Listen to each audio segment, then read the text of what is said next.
In this video, we're going to talk about one of the most common no cooling calls that we get in the middle of summer, and that is an iced up AC. And at the end of this video, there'll be a link to 2 other videos that explain some of the chronic issues that might accompany AC icing, so make sure you check those out if you haven't already. They're related to AC sizing and also answer the question as to why your system isn't keeping up, in addition to a few simple fixes that any homeowner can do. And they also answer the question as to why your AC is so loud, because if you're having icing issues, oftentimes excessive noise is a related side effect. But don't worry, you don't need to watch those right now. They'll be linked at the end, and we will cover some of these culprits in this video as well. So first off, what is AC icing? Now, this is a condition that happens typically when your system doesn't have enough airflow or has an air issue with its refrigerant charge level, and the side effect is that the system literally gets ice on the indoor evaporator coil and the copper line set outside. Now, this is a result of condensation that would normally just drip off the coil or line set, instead turning to ice. And this happens because the temperature and pressure conditions are such that the system has dropped below freezing and therefore is now causing condensation to form ice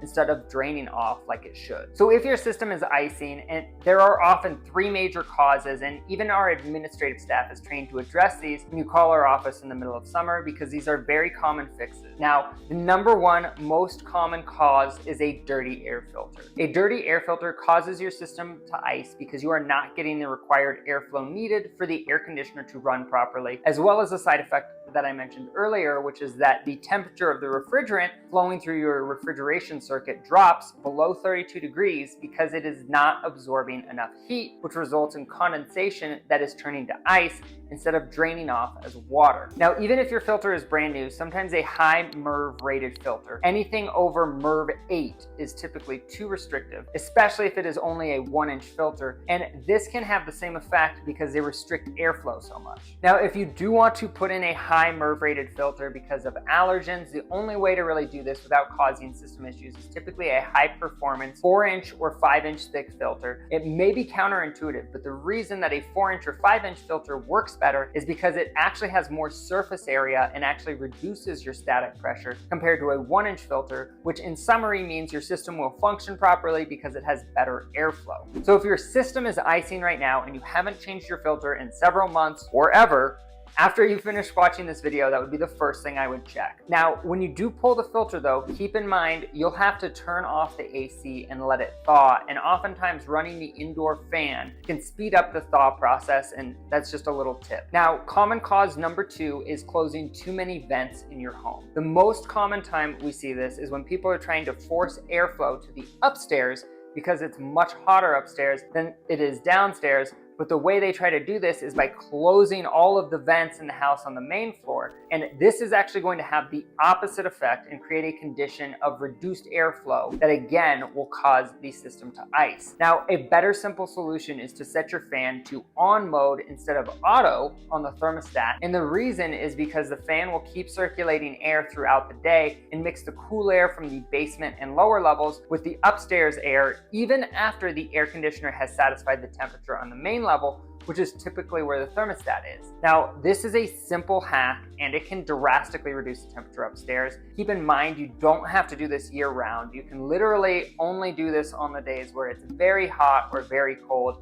and you want to even out the temperature in your home. Also, running the fan is pretty negligible in terms of its effect on your energy bill, so don't worry too much about running up the bill because it will not do that. Now, the third DIY consideration that just about anyone can do is clean the air conditioning condenser outside. A dirty condenser will also cause system icing for the same reasons I mentioned earlier, and that is reduced airflow. This will cause increased head pressures and decreased suction line pressures, which you will not be able to identify without hooking up your gauges. But if you just go out and look at the condenser and see if it is dirty, addressing this situation will typically fix the issue, provided your air conditioner was working fine before. Now, the way to clean a condenser is simply hose it off gently. Do not use a pressure washer. This is a very cheap maintenance item, so if you don't feel comfortable doing it and you are not a DIY person, just call a technician. It's not an expensive maintenance item to have a professional do. Now, the 4th and 5th considerations typically require advice and analysis from a qualified technician that knows what they're doing, because it involves making sure that you have the right size air conditioner for your ductwork and also the right size air conditioner for your home. But before I do that, if you haven't already,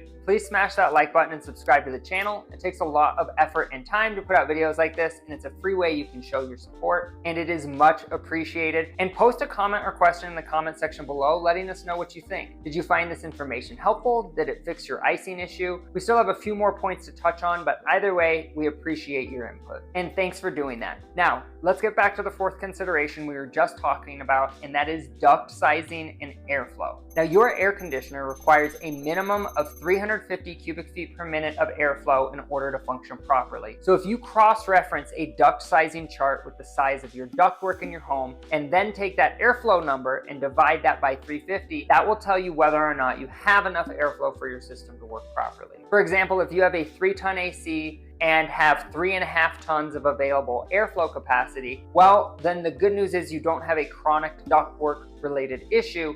So oftentimes it means a simple fix. Now, the fifth consideration, and this is the last thing we look at, is system charge. Now, there's technically additional items beyond this, like a TXV or metering device restriction, but this will require diagnostics from a technician with gauges, and it's not something a layman can do. And you need an EPA certificate to buy refrigerant, which you might have if you're an auto mechanic, for example, and work on automotive air conditioners. But the bottom line is, before you start dumping a bunch of refrigerant into a system that might not need it and misdiagnosing it as being low on charge, when it could actually be a restriction or 10 other things, it's really just best to call someone who knows what they're doing at this point if you've checked the other items first. And it's oftentimes cheaper than wasting your time and money misdiagnosing it. And as promised earlier, there's a few videos that will be popping up on the screen shortly that explain other chronic conditions, like why your system isn't keeping up and why your system might be excessively loud. So make sure you smash that like button and subscribe to the channel if you haven't done so already, and watch these next videos.